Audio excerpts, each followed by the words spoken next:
The Obama administration, this Pentagon, this Department of State wants to be the judge, jury, and executioner of the people of Syria and the Assad regime.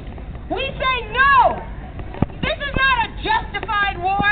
It's not a legal war, and it should not be authorized. That's right.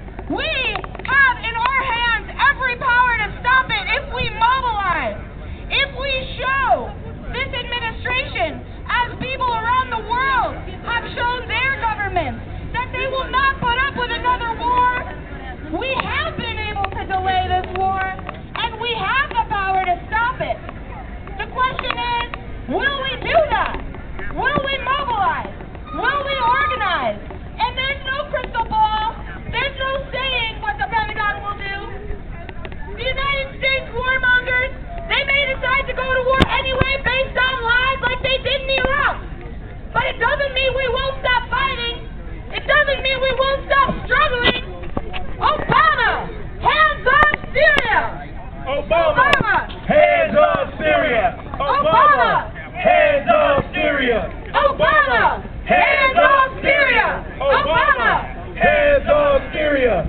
Obama, hands off Syria! And you know, how disgusting is it?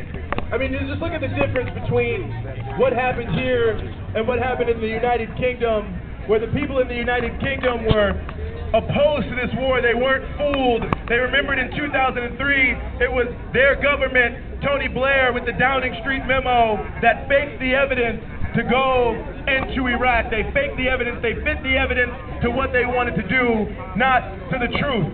And the people of the UK, recognizing this, putting pressure on their own representatives, rose up to defeat their government from engaging in this war drive with the United States.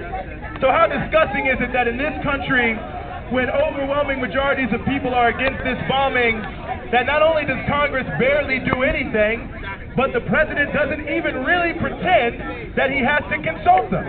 In fact, instead of actually having a joint session of Congress or something like that, the president held a conference call with them, essentially just to say, this is what we're going to do, this is why we're going to do it, and that is the end of that. There's going to be a war if we want there to be a war. So you can see this idea that they try to sell you on, and they'll sell you on it next year, that you vote for Congress because they represent your interest in the political process, is a lie. Because right now, war, this continuous, endless drive to war has continued despite the opposition of the people. It's continued, and with Congress aiding and abetting it, despite the fact that people are against it. So everything that you're hearing about who represents you and this being a representative government and a democracy and all that, that's not even remotely true.